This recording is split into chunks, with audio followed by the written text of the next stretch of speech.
வணக்கம் sister brothers, வணக்கம். நான் சந்தனா பேசுகிறேன். சந்தனா ரவாங்கிலேருந்து பேசுகிறேன். திருப்பி நான் உங்களுக்கு என்னோடய மெசேஜ் கொண்டு வந்திருக்கேன்.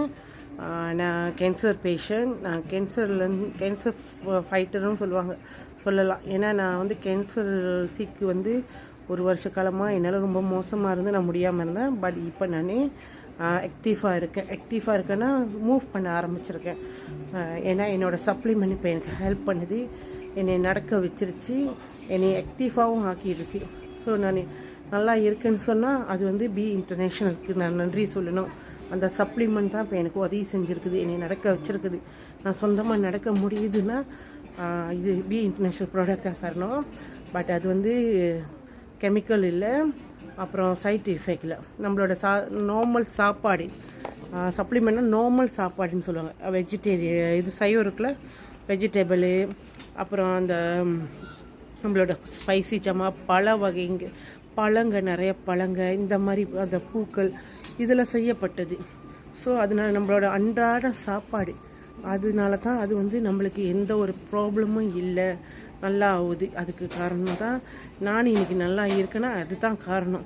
அது எந்த ஒரு சைட் எஃபெக்ட். ஏன்னா நார்மலாக வந்து நான் மருந்து சாப்பிட மாட்டேன். எனக்கு மருந்துனா பயம், கிட்னி போயிடும், இது போயிடும்னு. அப்படி இருந்தும் என் உடம்புல கேன்சர் ஒரு சீக்கு வந்துருச்சு. ஸோ நம்மளை அது வந்துருச்சு, ஒன்றும் செய்ய முடியாது. இதுக்கு மேலே என்ன செய்ய முடியுன்றதை யோசித்தோம். கேன்சர் சீக்குக்கு வழி இல்லை, எனக்கு தெரிஞ்சு வேறு வழி இல்லை. நார்மலாக வந்து நம்ம கீமோ செய்யணும், ரேடியோதெரபிக், இந்த மாதிரி தான் எனக்கு சொன்னாங்க.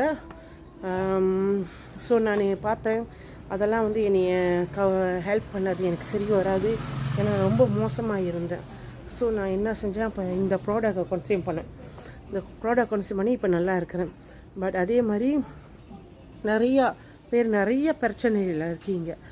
இப்போ வந்து ரீசெண்டாக நான் எங்களோட ஆஃபீஸ் ஹெச்கியூவில் சொன்னது என்னென்னா, 6 மாத பேபிலேருந்து பெரிய ஆள் வரைக்கும் குடல் பிரச்சனை, குடல் கேன்சர், க்ரோன் சீக்கு, இந்த மாதிரி அந்த மாதிரி நிறைய டெஸ்டிமோனி இருக்குது நம்மக்கிட்ட. எல்லாம் அந்த மாதிரி தான், நம்ம கேன்சர் மாதிரி தான் அதுவும். குடல் பிரச்சனைன்றது, குடல் கேன்சர்ன்றது. ஸோ அதுக்கு வந்து புதுசாக நம்ம ஹெச்கியூவில் வந்து பாருங்கள் நம்மளுக்கு நியூ ரிலீஸ் லான்ச் பண்ணியிருக்காங்க. இது வந்து நெக்ஸ்ட் பயோன்னுவாங்க. அதாவது நெக்ஸ்ட் பயோ என்னென்னா, நம்மளோட குடல் பிரச்சனைக்கு, நம்ம குடல் சரிப்படுத்துறதுக்கு, குடலை போய் சுத்தப்படுத்தி குடலை வந்து சீராக்கிறதுக்கு திருப்பி. அப்போ நம்ம அந்த சிரோத்தோன்றது குடிக்கிறப்ப இந்த நெக்ஸ்ட் பயோவும் சேர்த்து எடுக்கணும். இது எடுத்தோம்னா நம்ம என்ன செய்யும், நம்ம குடல் வந்து அந்த ஆட்டுக்குடலுக்குள்ள, அந்த ஆட்டுக்குடலில் புல் இருக்குமா உள்ளுக்கு, அந்த மாதிரி இருக்கும் நம்மளோட குடலும் நார்மலாக உள்ளுக்கு. பட் அது வந்து அப்படியே ஒரு மாதிரி அது வந்து இந்த மாதிரி நம்மளுக்கு குடலில் தான் ப்ராப்ளம் ஆயிடுச்சுன்னா அது வந்து ஸ்ட்ராங்காக இருக்காது. அது அப்படியே படுத்து அப்படியே என்ன சொல்லுவாங்க, அப்படியே நம்ம முடி சீவுன்னா அப்படியே படுத்து அந்த மாதிரி இருக்குமா.